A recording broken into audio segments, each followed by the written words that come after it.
Are we live? There we go. Hi, everybody. Welcome back to Carnivore Sunday School. We have a special guest every week, and this week is my friend, Robyn. I met Robyn in person, spent a lot of time with Robyn online. I've popped into a lot of Robyn's live videos. She does a lot of live streams. I checked you out, Robyn. And she's better known as the Carnivorous Grandma. She brings wisdom and life experience and real world perspective to the carnivore way of eating, showing that it's never too late to reclaim your health. And her story resonates with so many because it's honest and grounded and inspiring. And we're grateful to have you with us today, Robyn. How you doing? I am doing well. I'm so thankful to be back with you guys again. It's wonderful to see you all, and I definitely appreciate the invite. We're glad to have you here. So what we do here at Carnivore Sunday School, at the beginning and kind of at the end, we do a little intro and closure. So very briefly, we'll do clockwise and end with Carnivorous Grandma, and just tell us who you are, where you're from, what's the temperature where you are right now? Because here in the United States, most of the country, it's pretty bad. and just briefly, how you came to carnivore. So I'll start. I'm the Carnivore Teacher Alpha. I put out a YouTube video every day. I go live on Sundays. I'm doing Monday nights as well by myself. And this is January, so I'm 3 full years carnivore. I was ketovore before that, and keto, and I lost weight. I lost my lower back inflammation pain. My AFib went into remission. My teeth, my gums, my eyes, my skin, everything improved. And just so many amazing benefits when you get out of your body's way and you stop the toxic inputs, which is starch, sugar, and seed oils, and plant toxins, and you let the body do what it knows how to do, and that's heal from the inside out. And that's my message, and I believe everybody else's message here, about the carnivore way of eating. It's the proper human way of eating. And so I'm so excited to continuously explain this to anybody who is looking or wants to hear the message, because it's very individual too. Everybody does it differently, and it's nuanced, and that's why we have all these cool people telling us their angle from their lens, how carnivore has helped them. And some people's stories are just miraculous and amazing. So I'll leave it there. We'll go to George, who has an amazing story himself. Okay, my name is George. I'm from England, the southwest of England in Somerset. I'm 60 years of age now, and I weigh what I did when I was 18 years old on my 18th birthday. I am a formerly morbid obese type 2 diabetic. There's the evidence. As you can see, that is the difference in me. That's from 293 pounds to 170 pounds. So carnivore works, folks. So yeah, what John said. And just a brief cultural note today. Today is the 25th of January, and that is Burns Night here in the UK, which is a Scottish celebration. Now, my father was half Scottish and he took it very seriously, so we always celebrated the Burns Night. I'm currently doing the Lion Diet for January. However, today I came off because cultural sensitivities demanded that I eat some haggis. Now, haggis is a Scottish dish, which is meat-based, but it does have some grains in it. However, cultural requirements overrode that. The other ingredients are pluck, and that is lungs and liver. This one had pork, lungs, lamb lung, and beef liver in it. So it was a very nice meat-based dish. And it was so if anybody wants to know more about the Burns Night celebrations, the Scottish culture, or about haggis, then just put a question in chat and we will be able to answer it for you. So that's me for this week, I think. So over to Stephanie. Hello. Yeah, well, I'm very familiar with the Burns Night haggis, as I went to university in Edinburgh in Scotland and lived there for over 15 years. And so I had a lot of haggis and really enjoyed it. I'm Stephanie Taylor, school secretary, and I'll be here talking to you in the comments. And I'm at Happy Sexy Health, and like John and George and Robyn, who you're going to hear from today, I had a big health transformation when I went carnivore. And it's really helped me in, managing my stage 4 cancer diagnosis over the years to stay happy, healthy, and vibrant. So over to you, Robyn. Well, hello, everybody. My name is Robyn Herron, and I am your Carnivorous Grandma. I'm so honored to be here with this. I was just sitting here thinking about this worldwide movement and how we got people from all over on this call. It's just so super exciting to me. I started carnivore in February 2020, February 22nd, 2023, so almost 3 years, and it has done a world of good for me. I'm sure that you guys are gonna have some questions for me, but I'm gonna just name a couple of things that it did. The first one was that it healed me of my chronic, severe, debilitating anxiety. I was I was like, debilitated. I couldn't go out of the house. I couldn't drive my car. It was just really, really terrible. And I can talk more about that later if you like. But I don't have that problem anymore.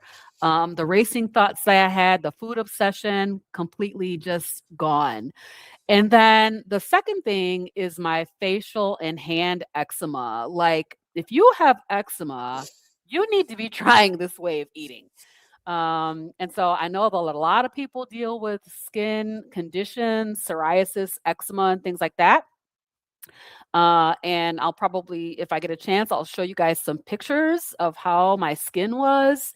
It was, I mean, that was a secondarily debilitating thing for me, was that I wore a lot of makeup.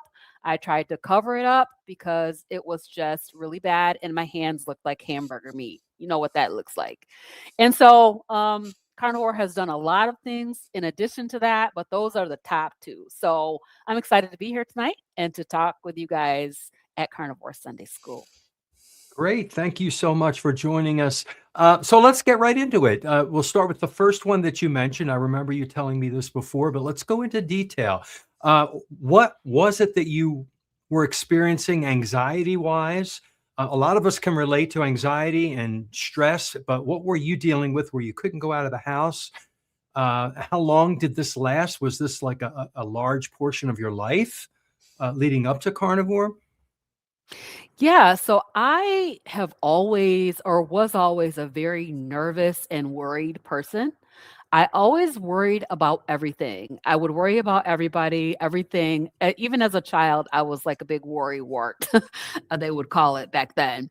And but what happened was, after COVID, being in the house for a couple of years, I found that I was having difficulty getting back out. I didn't want to go out and go to the store, which, like, grocery shopping used to be my jam. I would be going to the grocery store. And then I would get in my car and I would have to, like, turn around and go back home. So some of the things I was experiencing were, I was having severe fear of crossing over bridges, which I've always been kind of afraid of heights.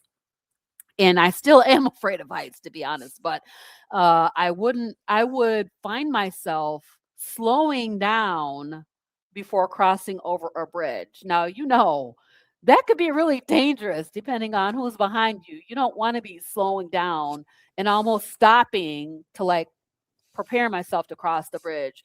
My heart would be in my throat. I would just be terrified to cross it. Even just regular overpasses you're driving through town, you got to go over an overpass. I got to cross an overpass to get to Costco. It's one of those little skinny ones, 2 lanes. And I would be basically stopping my car before crossing because I was so afraid to cross it. So that was really bad. I had just racing thoughts, always worried about everything. I would tell my family members, don't make my phone ring. Do not call me on the phone, because as soon as the phone rang, I would be like, something has happened. Somebody died. Something has occurred. Just text me. Let me know that you want to talk to me through a text. And then that's a little softer approach. So I was very worried. And then, like, there was another one that was so weird. I don't know if anybody else has ever experienced this, but you're driving on a sunny day through a tree-lined road. And what are the trees doing? They're casting shadows on the road, right? Everybody has seen this while you're driving. I would be so freaked out by those shadows that I would have to go home Like, lay down, take some rest. It was very, very debilitating. I had to ask my doctor for medication. She put me on Zoloft, which if you've ever been on Zoloft, you know it dulls you out. You just, I mean, you feel kind of bland on that. But after 1 year on carnivore, after 90 days on carnivore, I weaned myself off of that Zoloft because I was like, I wanted to see, is carnivore affecting this? I felt like it was getting better, and it actually was, and keeps getting progressively better over time. Um, and there are certain things that I can do that will bring that back. Like I added some mint one time. That was a terrible idea because that anxiety came raging back. So there are certain different foods and stuff like that that I have tried that have caused my anxiety to really rebound. But typically, on a primarily meat-based way of eating, I don't experience anxiety in the way that I did before.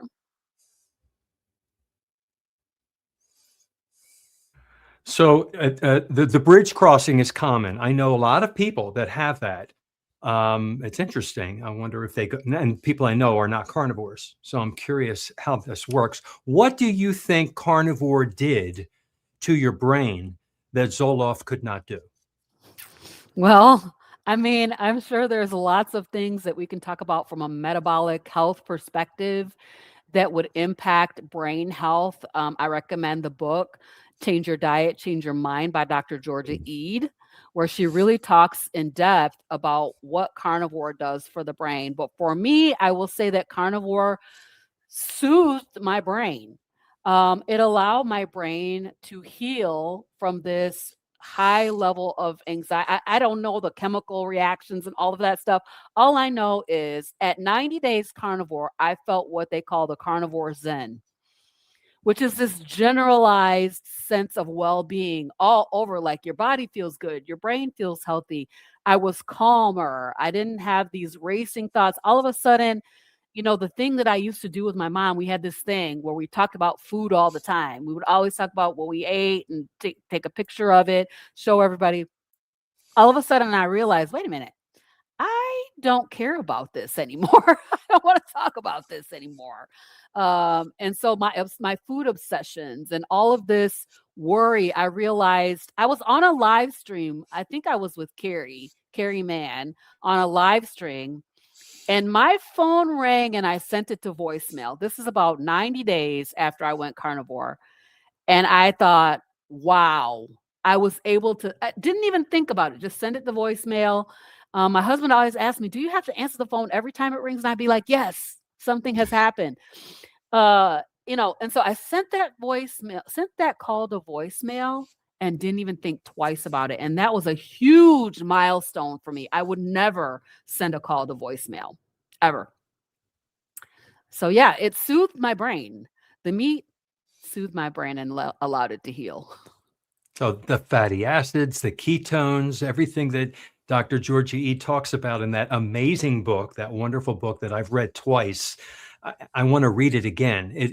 Every single chapter, just you have aha moments like, wow, that makes so much sense. I have the Carnivore Zen too, the calm. It's amazing. Big difference. I was raised in a very emotional, energetic, hyper Italian family. And I responded that way to everything in my life. I was always like on, ready to go and fight the fight. And I was always in fight or flight mode, it felt like. Yes. And carnivore has calmed me down. And here's the thing, other people tell me I have calmed down. They're so I can see how that helped you, whatever that is. And I know other people have talked about this carnivore calm as well. George. Yes, I'm going to say this. I just want to say this. Sorry, you guys, before I jump in, but I want to say this because I was on keto for, I'm going to call it 10 years, 5 years of keto. So I knew about ketogenic diets, ketosis, and, those fatty acids that, oxidizing, burning fat for fuel. I knew about that, but it never, ever, ever healed my brain. Okay. When I went carnivore, that's what healed my brain. So just being in ketosis didn't do it. It was the meat only that soothed my brain and allowed it to heal. The removal of the plant toxins, I bet, Exactly. because Mhm. that's what you did. You That's what I did. removed. Yeah. Oh, sorry, go ahead, guys, go ahead. No, I was just I don't want to do all the talking. George, did you have, or Steph, did you have any comments Yeah, on this particular topic? I do, because I really love that book as well, because it's reviving in a modern setting with modern research, i.e., recent research, what has been known for well over 100 years and also documented in the research is how that the fatty meat specifically heals the brain. And it was used, as we know, to treat both type 1 and type 2 diabetes at the time. For type 1, it was the only way of being able to keep people alive for a little bit longer. You know, we have to remember that these were deadly, that this was a deadly condition back in the day, 100 years ago. And then when it was used, the same therapeutic ketosis diet for epilepsy in children, before there were drugs for it to treat it, I wasn't aware, because when I used to hear about ketosis being used, I was thinking of, you know, what you see in the pictures, meat and veg, basically. That's the foods that I thought they were feeding these kids when they were talking about the therapeutic ketogenic diet. But actually what they were talking about, going back through, it was either that book or maybe it was another book that I've read that went into actually what did the children eat? And the children were eating fatty meat, and it had to be a specific ratio of fats to protein. So the fat was as important as the meat. And all of this information is essentially lost in terms of what's being used on an everyday basis. If you go in and ask, is there anything I can do to help my epileptic child, or is there anything I can do to help myself with epilepsy? All of this information is lost. So I'm so grateful that Dr. Georgia Eade and others who are also mentioned in the book, and there's lots of different research, really show the power of this diet. But it is very specific, the diet they're talking about. And as you said, John, it is a plant-free version that was used. Yeah, absolutely. Yeah, just to pick up on that, then what Steph's talking about is forgotten knowledge, stuff that we knew that has been lost over the mists of time. I can confirm that it was Dr. Russell Wilder of the Mayo Clinic who first termed the word ketogenic back in the 1920s, and that was specifically to treat epilepsy in children. Until in about the 1930s, the first anti-seizure drug came along, and that knowledge then became forgotten because everybody turned to pharmaceuticals as a solution to epilepsy in children, until we came along, and we suddenly dug it up again, and we started researching it. As you know, I'm the carnivore historian, some people call me, so I had to research where the term ketogenic came from. Dr. Russell Wilder in the 1920s, in the Mayo Clinic. So there's a little bit of history for you there. And on the other note, yeah, I am irritatingly happy all the time these days. My anxiety about the future has gone. I used to worry really about homelessness and various other things. I wasn't working all the time. Now I take each day at a time. Possibly our great friend Dr. Kiltz has had something to do with that, because he believes in having faith, trusting the process. The past is history, the future is a mystery, and today is a gift. And you live for today.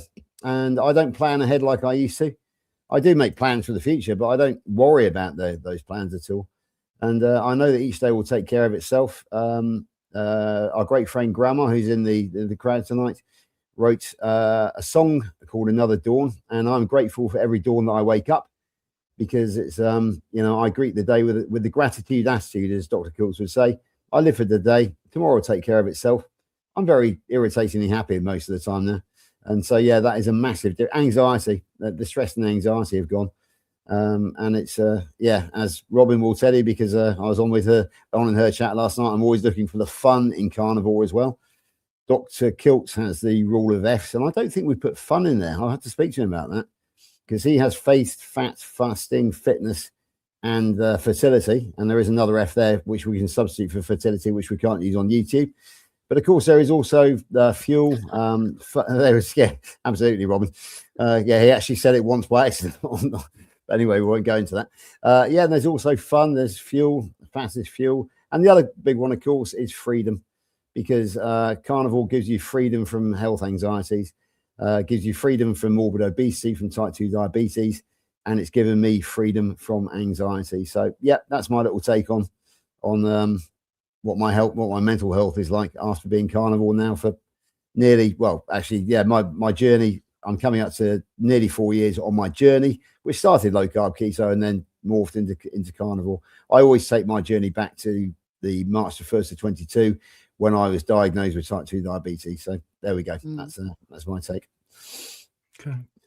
Can you? I love what Stephanie said about the fat, because we know carnivore as a high fat, moderate protein health protocol, right? And so we always think about losing weight, but high fat is the key. And I really believe that the fatty meat is what really, really works on the brain, and making your brain healthier. And so I think people are afraid of fat. Of course, we have been taught and trained to be afraid of fat. But that high fat really, really is the thing that makes all the difference in all of these, many disease states. So I say, don't fear the fat. Go ahead. And I mean, I really feel like the fat is the thing that did it. And even I, coming into this, was like, coming out of all this dieting and stuff, just the mentality of eating fat was so different. So different. And so we need to really frame the conversation, because there's lots of talk around about how to eat a carnivore way of eating, but fat is definitely, you need to have the fat. You need the fatty meat. It's true. And we have so been brainwashed repeatedly to fear the fat. There was that whole low fat 1980s. Everything was low fat, and they replaced it with sugar and seed oils too. So not only were we maybe getting fat, we were getting this oxidized fat from plants that was just terrible. So this totally flips everything on its head, and we're nourishing our neurons, our axons, our myelin sheaths, our bile, our vitamin D. I mean, all the things that cholesterol and fat do that we were afraid of. So I think you hit the nail right there on the head, Robyn. Let's go to your eczema now. I'm so curious, because I don't want to bring up any names, but I have some relatives in my family that are suffering from this, and they're not carnivore or low carb or keto or anything, and they don't want to listen to me. Tell us, you said yours was pretty bad. And do you mind if I share a picture? Yeah, would love to see it. And then how long did it take for it to disappear? You have that on your screen? It's a great question. It did take time. Takes time, right? All right. Yes. So here's my pictures, you guys. All right. I suffered with chronic eczema all of my life and allergies. Oh, and gosh. so this look that I had, it was 2 black eyes, and then I had this darkness around. It would break out in various places, like on my ears and on my neck. A lot of people, like when you see kids and stuff, they have this really, really nasty eczema in the folds of their elbows and behind their knees, around the neck. And then if you look at the hand eczema, this is called dyshydrotic eczema, and my hands would just blister up. The skin would slough off. And when I say my hands look like hamburger meat, my hands look like hamburger meat. Wow. I went to many, many doctors for this.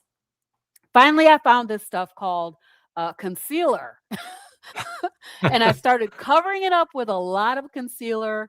I even became a makeup consultant, because I didn't want to have to pay for all that makeup that I had to wear to cover this up. It was really, really nasty. So, and you can see there, I had a bout of it on my feet. It was just really bad, debilitating. And so, how long did it take to clear this up? Yeah.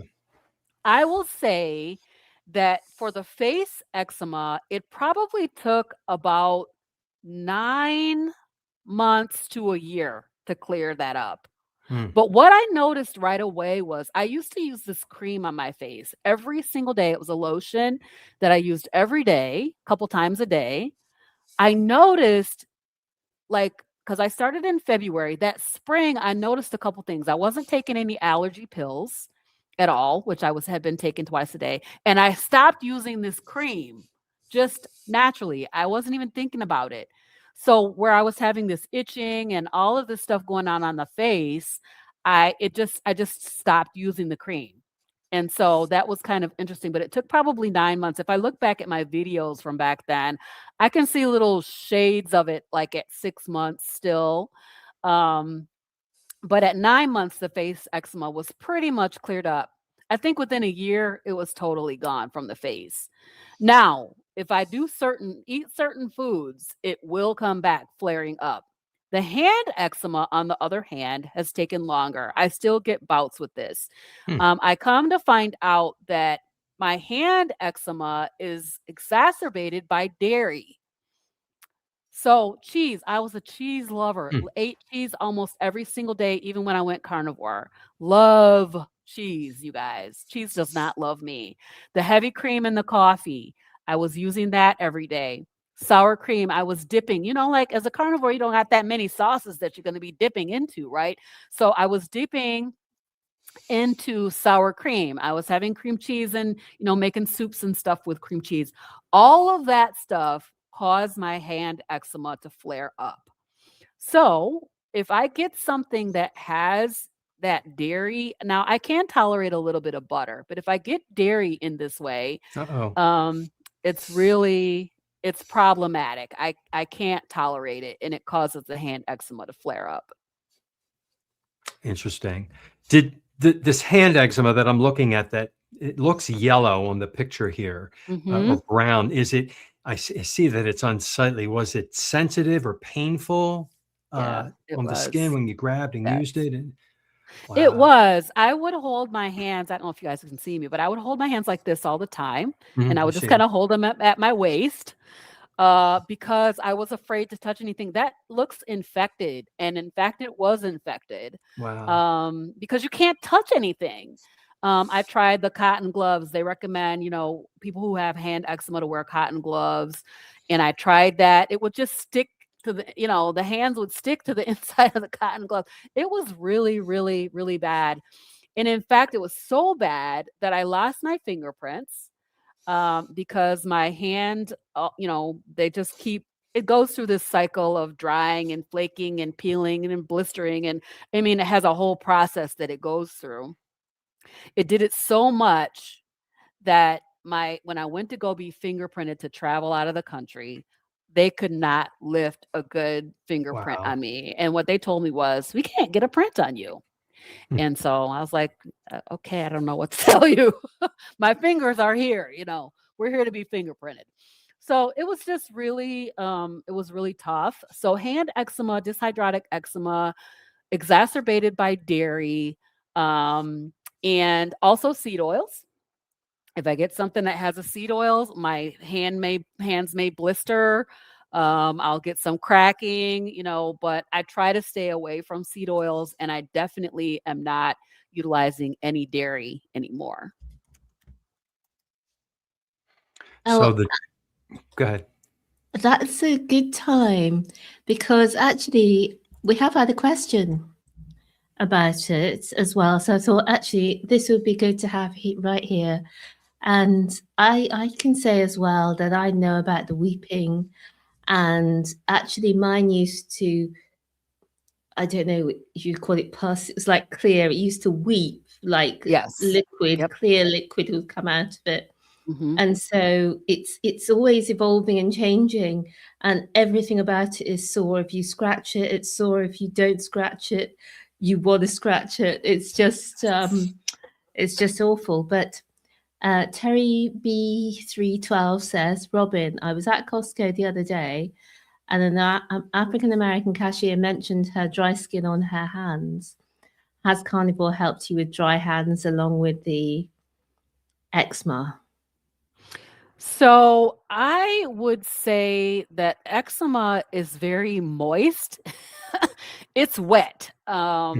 It's damp. It goes through phases of drying, but as Stephanie was saying, it goes through these weepy phases where it's very wet. And so for dry skin, I recommend tallow to place on your skin as a topical ointment type of a thing. There's lots of great companies out here that are doing it. I definitely recommend Emma Mann's Compassionate Carnivore products. She has the best products I feel that I've ever tried on the market so far. But tallow is really good. You can render your own tallow. You can make it yourself at your house and just put that on your skin, and it's really, really moisturizing. So I would say that carnivore, as far as my dry skin is concerned, I don't typically usually have very much dry skin. I always was like a person who never really used lotion that much. And if you're an African American person, we don't go out the house without putting some lotion on because we don't want to be ashy. But I never really had that problem so much. But when I do get dry, I use tallow for that reason. Thanks for that. We've got another question. So I'll just do a quick one first because I can quickly answer that. But Fuzzy Bugle wanted to know the book that we were talking about. I typed the answer in the chat, but let's answer that again. There it is. Change your diet, change your mind. Yeah. And John's put that in the chat. Change Your Diet, Change Your Mind by Dr. Georgia Ede. So that'll be in the chat as well, if it's not still on the screen. And a new question that we've had also from Fuzzy Booger is, I enjoy meat, eggs, and seafood, but I have to cook everything well done. Is it still nutritional value if it's well done? What say you, Robyn? I think certainly it has nutritional value. I feel like most carnivores lean towards cooking things less than more. But certainly if you're talking about beef, then, yes, I would think that we still have nutritional value for sure. But you'll probably want to kind of lean toward cooking it a little bit less, particularly your red meat, your beef. And I know that I grew up eating everything cooked till it was dead. Like dead food, right? We fried those pork chops until they were hard and crispy, and it was like, ew, I hate pork chops. Well, come to find out, we were overcooking everything. You cook liver. My mom used to cook liver. She would fry that stuff to death, literally, and it was just overcooked. So from a palatability perspective, cooking things a little bit less, it's going to make it more flavorful, more delicious. And I also believe that it will have a better nutrition profile if you're not cooking it to death. Yeah, there is vitamin C in muscle meat. There are B vitamins that, because they're water soluble, because they're very heat sensitive, they are completely destroyed when you cook meat. So I know that George is a fan of rare or raw meat. And so is Dr. Kiltz. I've been doing that lately. I've been making the inside of my ruminant meat only now raw. So when you slice it, it looks like sashimi. The outside I do cook, and that takes care of any bacteria that might be on the outside. You never know. But only with ruminant meat. Pork, the recommendation is to cook it so the internal temperature is like about 160, 155. Mm-hmm. And that's because pork and poultry, it's different. You need to cook that. That's also my suggestion too. But with ruminant meat, it is healthier if you don't kill it, like you said. Yeah, I was raised, my mother was afraid that we were going to get sick, so everything was well done, just like you said. George, tell us about how you eat your steaks. Yeah, first thing I will say is everything which Coach Juliet said. Yes, you might lose a few nutrients if you overcook it, but it's better to eat overcooked meat than what it is to eat the standard American diet. So that's a good start point.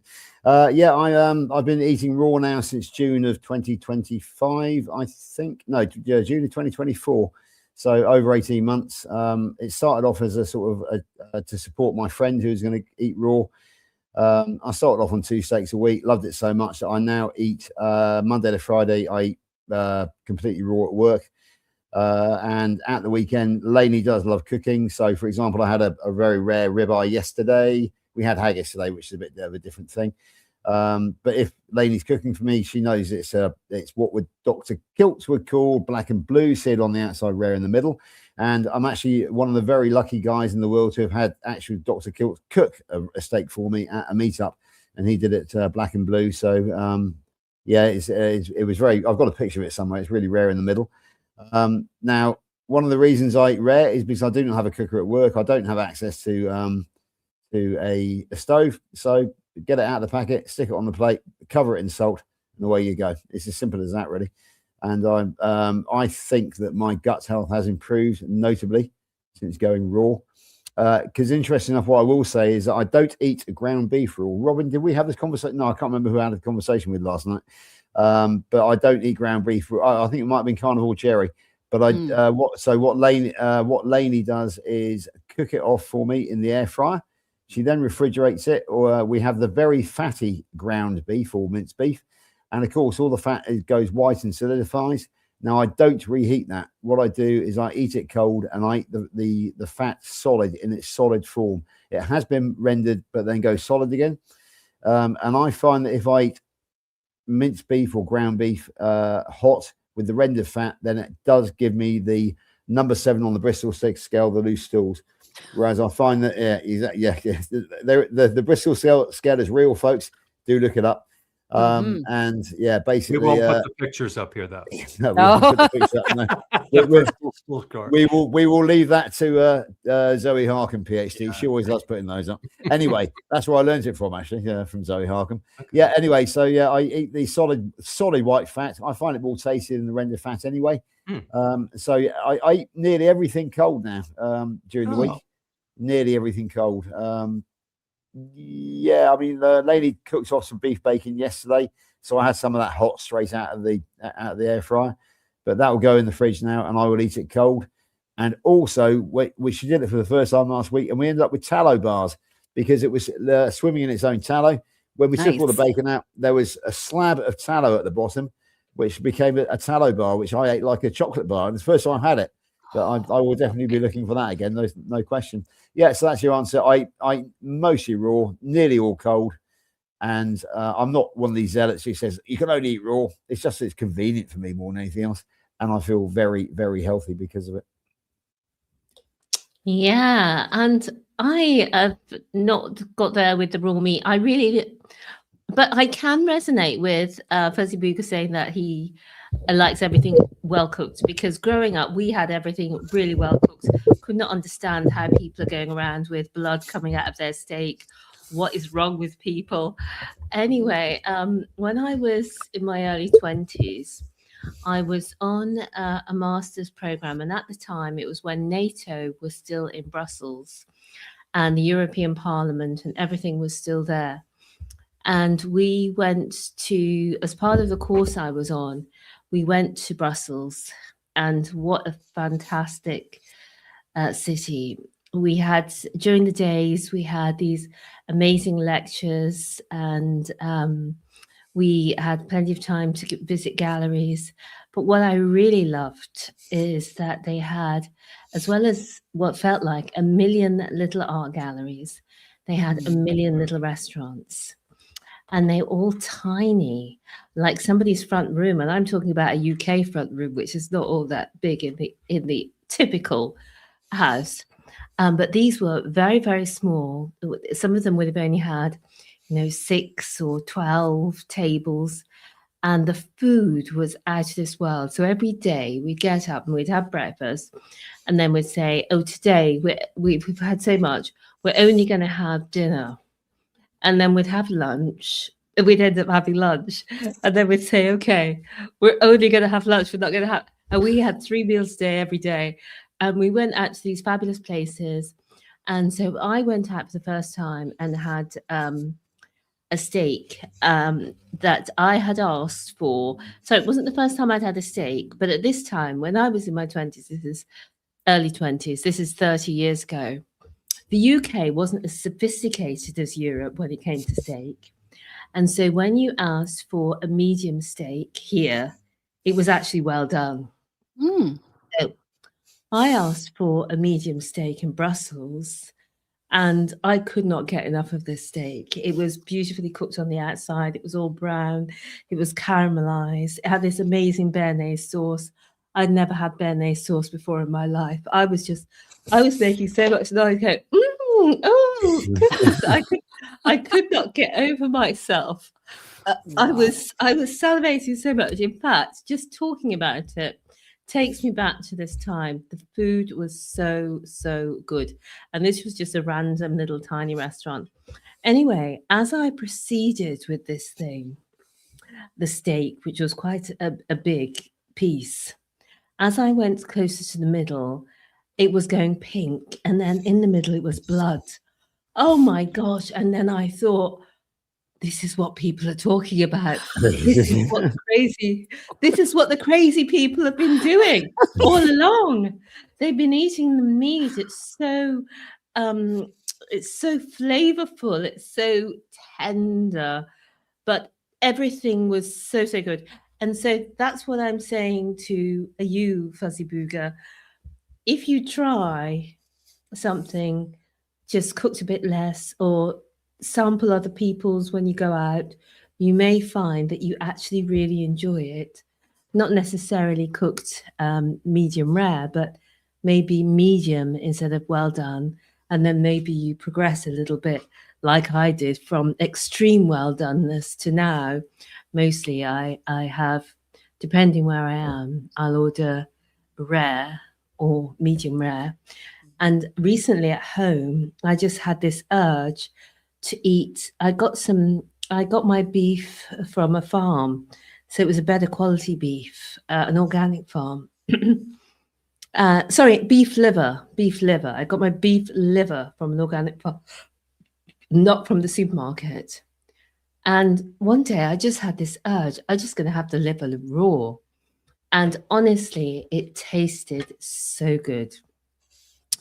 So I think these things can come upon you sometimes when you think, I would never eat something rare, or I would never eat something raw. Sometimes you're just going along with your carnivore life and the urge compels you, or a flavor you weren't expecting captivates you. So that's my thoughts on raw. Good experiences, good stories, and people are chatting and talking to themselves about how they eat their food. And I would never try this and try that, and it is very individual. It's taste, it's what you like, but it's also fear mongering from our childhood and breaking through that. When I had my first medium rare steak in my life, I was in college. I was at a cookout, and they were making steaks, and I wouldn't have had it that way. But I cut it, and it was the greatest steak I'd ever had in my life, because all the steaks before that were all well done. So unless you try it, just break through your psyche and try something that people say is okay, but you have a phobia about, you may surprise yourself. Absolutely. Yeah. So I have another question for you, Robyn, while we're here. I like to ask this of everybody on every single interview, because we're carnivores. What do you eat on a daily basis? Can you tell us what your food is like? Because people want to know, okay, you're carnivore, you eat meat. What else? What all do you eat? What kind of meat? How much do you eat a day? Yeah, so I typically eat 1 or 2 times a day. I love to have a steak almost every day. Lately, we've been getting some really good deals on ribeye. So I've been having a ribeye almost every single day, and it has been divine. I love ribeye. But I also love chuck roast.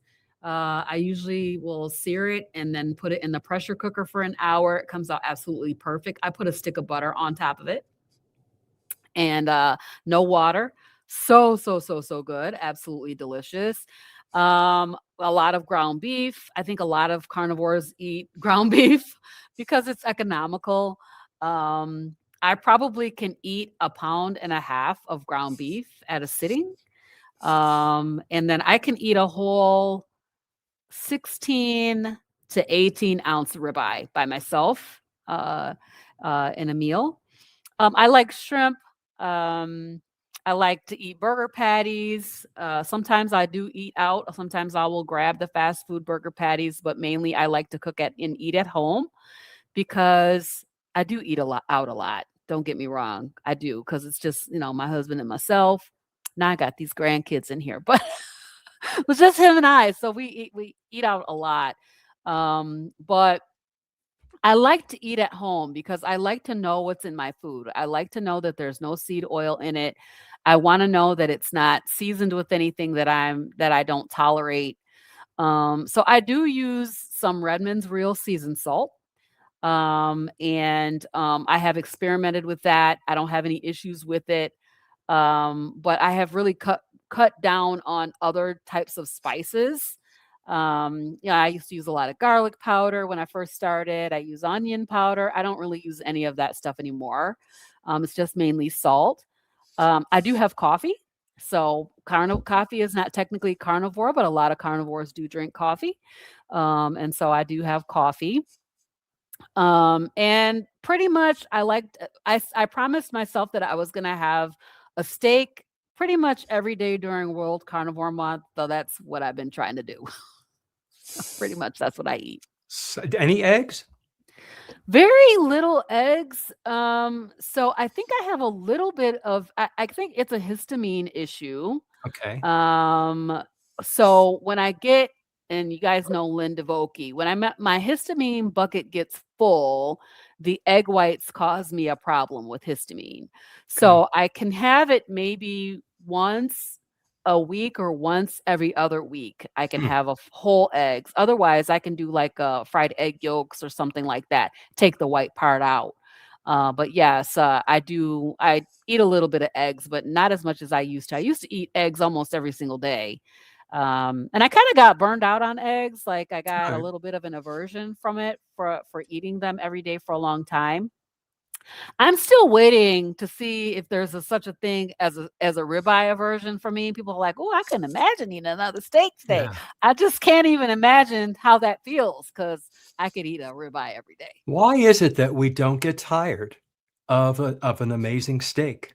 Yeah. I mean, a lot of people ask that question. Aren't you sick of eating steak every day? And I don't. No. It's so amazing when I have it. When I'm hungry, when you're hungry, Mhm. true hunger, not cravings, it tastes amazing. It really does. I never have gotten tired of having a steak. And my husband, who is sort of keto, I would call him, Mhm. he's like, I'm like, "You want a steak today?" He's like, "No." I'm like, "What?" I don't understand that. No steak today? Yeah. So, these guys get tired of steak. They're like, "Oh, I don't think I can eat a steak today." I'm like, "Well, I can." So here I go, either in my cast iron or in the air fryer. I'm having Mhm. a steak. It's Wonderful. satiating. It makes me feel good. It soothes my brain. It makes me feel calm and satisfied. I sometimes will eat bacon. Oh, I forgot to mention bacon. I eat a lot of Okay. bacon. Do Pork you? belly I enjoy as well. Mhm. So yeah, I mean, I pretty much eat all the meats, but I limit things like chicken and pork because they have, you know, they're not ruminant animals, I'll say. And so they are closer to their, because they don't have that stomach where they can process out all of everything that they ate. Some of the things that they eat sometimes will cause you a little bit of an issue. So I don't eat them as much, but I still do eat them every now and then. But no plants. No plants. So I really have had issues every time I've tried to incorporate a plant. Like I tried broccoli. Mhm. Since I've been carnivore, I've tried to bring that back in. I thought I would bring things back in. I'm going to do this for 90 days, is what I thought. And then I will start to reincorporate some things. come to find out, the plants really were trying to kill me. It was the plants and the dairy that were my problem. Hmm. So, if I told you about the mint, I had thought I was going to just be fancy and have some mint in my water, sparkling water with a little bit of crushed fresh mint. Mhm. So refreshing and delicious. I did that for 3 days on a cruise, and my anxiety was up here. I couldn't function. We went to the mall after we got off of our cruise, my husband and I, upstairs in the mall. And we're up there, and I'm looking at, how in the malls they have those glass walls and you can see all the way down.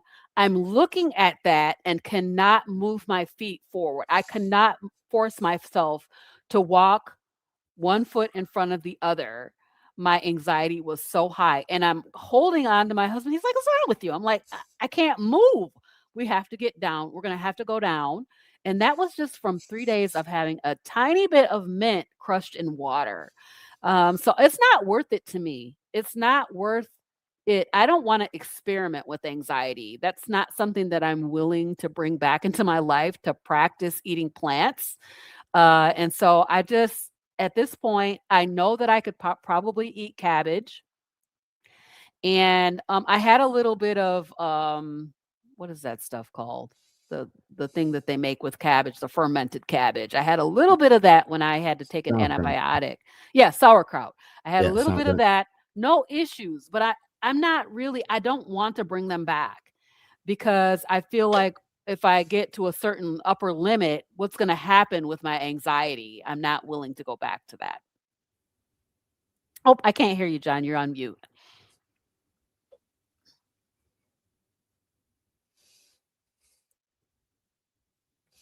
Oh, John's still muted. Yes. John's away. Can we just did I see a question about something to do with the cat, Steph? Did he pick that question up? Oh yes, sorry.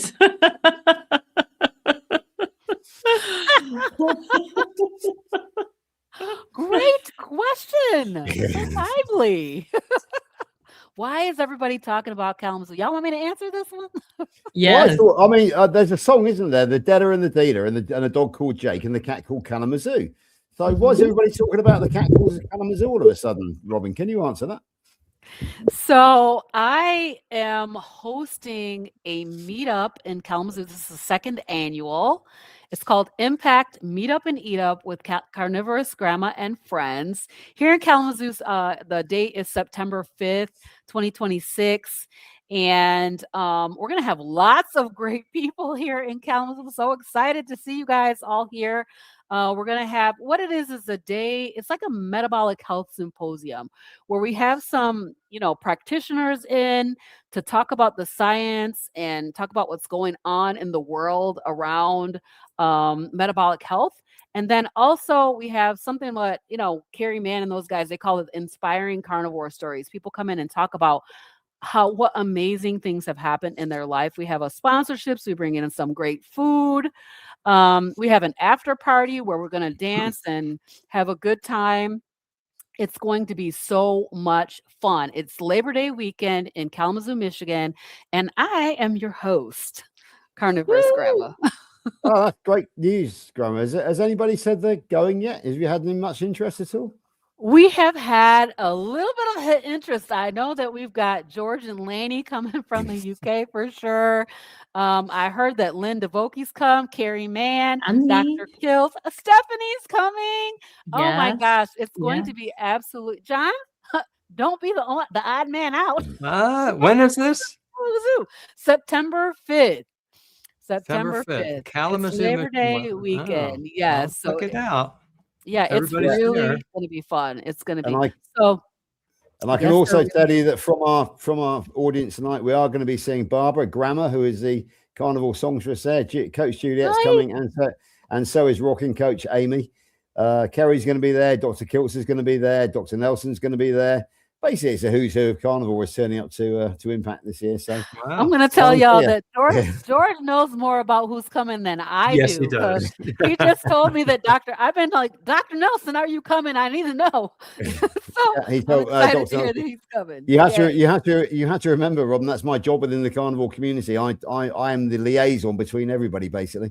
I said, well, no, because I'm not so much involved with the PhD or Rivero, but Healing Humanity and Kerry, I'm his ambassador, and Dr. Kiltz calls me his troublemaker, which I think is a real accolade for a man who's just got he's in YouTube jail for being a troublemaker. It takes one to know one. So I think if Dr. Kiltz calls me a troublemaker, I'm going to take that as a compliment. So there we go. Absolutely. It's going to be so much fun, you guys. I hope to see you there.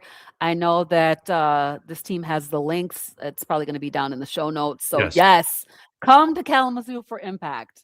All right. Now's a great time to get your tickets too, because it's early bird pricing. Okay, so in the show notes of my YouTube, anybody who's watching this live or on the replay, we're going to have all of Robyn's links. And if I don't have the links to this, you got it. It'll be in there. We'll put it in there for sure.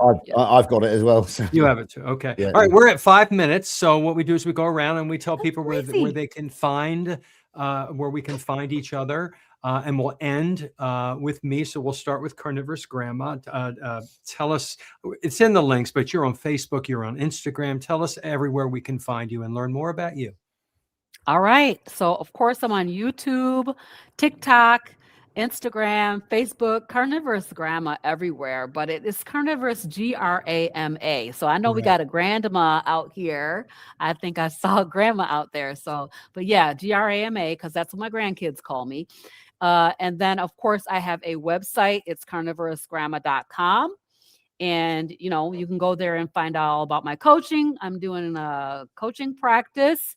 And so my goal and objective is to certainly help people, because when I started, I was by myself and I was very lonely in the carnivore space. And I didn't know what I was doing. So my job or my goal is to help people to understand, to work them, help them, walk them through the process. And so you can find all that information on my website. Wonderful. All right, George, tell us. Yeah, okay. So I do have a channel called Good Enough for You. It's very basic. However, I'm using it as a weekly news platform on Saturdays to tell you what's been going on in my life, and especially to flag up anything which is happening, such as meetups around the world. I am the officially the UK ambassador to Healing Humanity because Kerry asked me to do that for him. My role within the carnivore community is much less being a YouTube creator or a scientist, much more I'm a people person. I like to put people together. I like to arrange interviews. I pull the strings. Barbara, Grandma's Crochet Corner, knows me, the man from across the pond. Over here, I'm known as the puppet master because I pull the strings behind the scenes. So that's me, really. I'm a nosy type. If you've got any news for me, come and find me either on my channel or Facebook. Let me know what you want broadcast, and I will make sure the entire carnivore world gets to know about it. Because if I don't know somebody in the carnivore world, then I know somebody who does. So that's my role, really. I'm the people person, not the scientist. I'm a bit of a technophobe. So on that note, over to somebody who is not a technophobe, but who has very kindly trained me a bit in my technology over the years, and that's the wonderful Stephanie.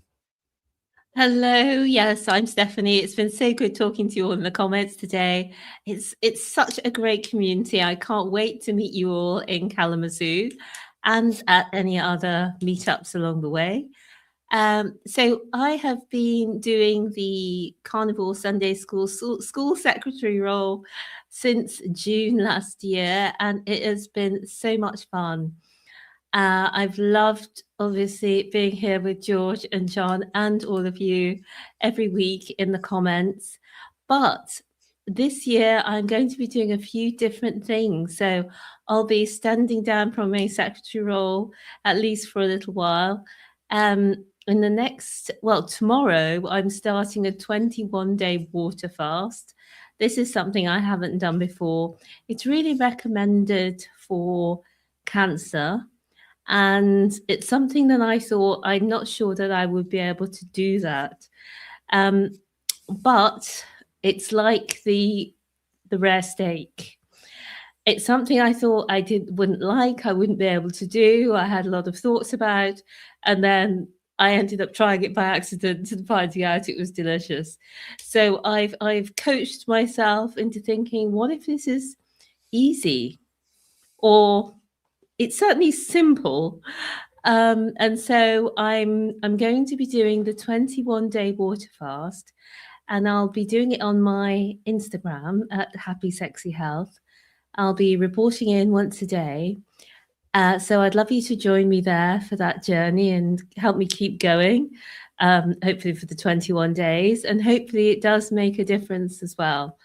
And that whatever those processes that the body goes through with autophagy and so on really help for healing from the cancer.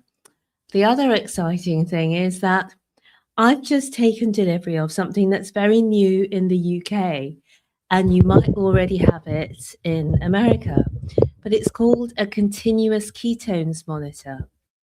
And we have continuous glucose monitors. Many of you will have heard of that or tried them yourself. But new in the UK at the moment is continuous ketones monitor. So I'm going to wear a continuous glucose monitor and a continuous ketones monitor as I do my 21-day water fast. And I'll be reporting in everything each day on the Instagram, as I say. So hopefully see you there, and keep in touch at Happy Sexy Health. And of course, do keep watching here, and I will also be watching you here at Carnivore Sunday School every week. So thanks to George and to John for being fabulous co-hosts. Thanks for Robyn for being here today and being an amazing host. And I can't wait to see you in person for the first time ever in Kalamazoo. So over to you, John. Thank you. George and Steph, I left you a private message. I want you to go in there and read that while I do my closing. Thank you so much, Robyn, for joining us. It's been wonderful. Loved meeting you in person. Hopefully I get to see you. Maybe I'll come over in September. I'll check it out because everybody's going to be there. And, you know, I love being where everybody is. Missed you at Hack Your Health, but I ran into your friend, as you saw. And you know, one of the pillars that George often talks about is community. And it is as important as eating the meat itself. It really is. And so getting together and supporting one another and encouraging one another, I'm a fan. And I promote that as well. I'm a Carnivore Teacher Alpha. I'm on YouTube every day. I put out a lesson. I'm here on Sunday School. I'm on Monday night if you'd like to join as well. And please just check everybody out here on the screen. If you're watching for the first time or on the replay, and be part of the community, because that is so vital and so important. And it's a wonderful community. We encourage one another. We give to one another. I feel the love with this community, everybody. And there's so many cool people that you get to meet. So if you're new, welcome and join us. So with that, I'm going to end our Carnivore Sunday School. Thank you, everyone, for coming. We'll be back next Sunday with another special guest. Take care. Bye, everybody.